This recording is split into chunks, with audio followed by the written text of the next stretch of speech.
Hi Nix. This was a hard video to film. It's about Ava almost being kidnapped.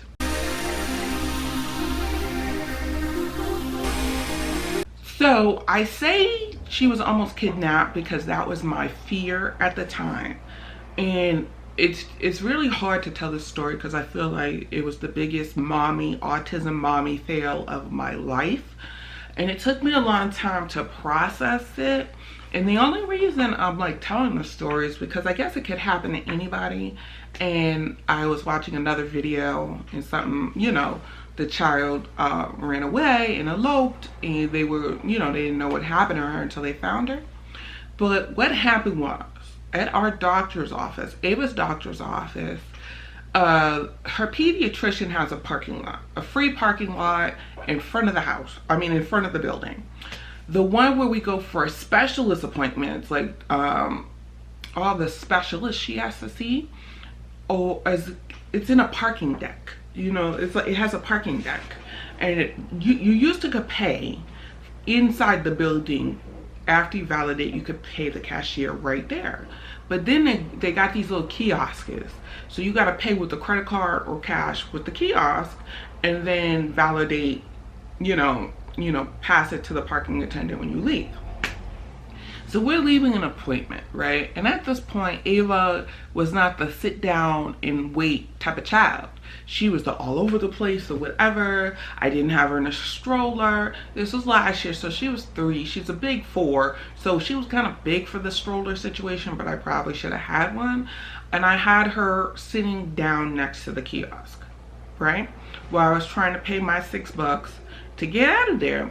But I had all these bags because, you know, I gotta travel with a diaper bag, and there was other people like behind me, so I was like rushing, and I'm trying to use my credit card, and it kept spitting out my credit card. It kept spitting out. So I see I'm getting it to work, it's about to work, and this older white man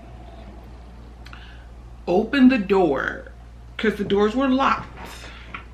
And he kind of held back for a little bit, and he clearly wasn't using the kiosk or whatever.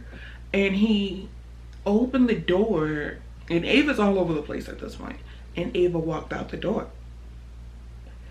And the Spanish people behind me, I mean, the look on my face of utter freaking fear was like, oh my God. First of all, who the hell was this white man that opened the door for my child, and that's 3, and let them walk out without an adult or somebody, and this is an open parking lot, you know what I mean, with cars whizzing by. I don't know what I dropped a lot of stuff, and I ran out the door. I think I still have my purse, but I dropped the card, the parking thing I just sat there for 15 minutes trying to get. I dropped it, and I went out there and I grabbed her up real quick, and the white man's kind of looking at me crazy, and I'm like looking at him, but I was so frazzled at the time, right? Like I didn't know what his intentions were, because he didn't look totally innocent either. Like, why are you standing here with my 3-year-old not looking for her mother? Or you also followed her out. Like, I was just, I mean, if my senses were right, I probably would have been beating him senseless, but it wasn't. It was a fear of my child being in danger, you know what I mean? And that's how quickly it happened. It was like a few seconds, you know? So I grab her up and I run to the car and I put her in her car seat. And I come back a little, you know, because I locked the car. And I come back because it was like right there. It was like across. And the Spanish people, no.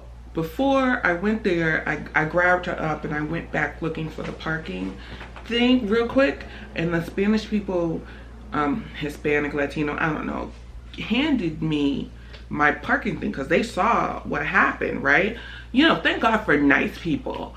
But on the way to the car, I lost it. Like, I just dropped it. I don't know where. So now I'm ripping up the car trying to find this card. I'm crying, I'm upset. I'm trying to contain myself. I just put on the AC, put on some music, had her in her car seat, and just started to cry. I mean, it was the worst mommy autism moment of my life. Like, oh my God, what could have happened? What could have happened even if this dude wasn't trying to kidnap her but let her roam through a parking lot by herself? What would have happened if this dude just snatched her up and I wasn't on their heels like 2 seconds later? Like, what if he did have ill intentions? Then what? You know what I mean? I felt like the worst mother in the world. I then had to get up and I had dropped the parking ticket in the parking lot and I went home and I just couldn't really contain myself. I cried all the way home. I got myself together and I don't know if I totally forgive myself for that. Like, but I don't know.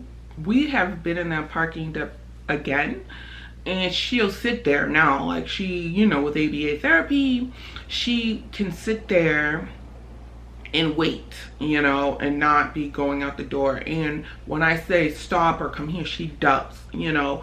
And when people beat parents up about the ABA therapy, and I know it's not all the same, it isn't, but when you have life-saving things like that, like your child follows your command in dangerous situations, you can't beat that. Well, I can't beat that. That's why I'm all about the ABA, especially for safety reasons. Like, she has progressed at 4 that she wasn't at 3, to be more safe for me to handle her in public.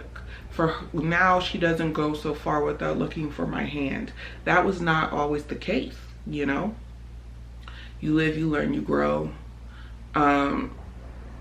Like, comment, subscribe, holla back.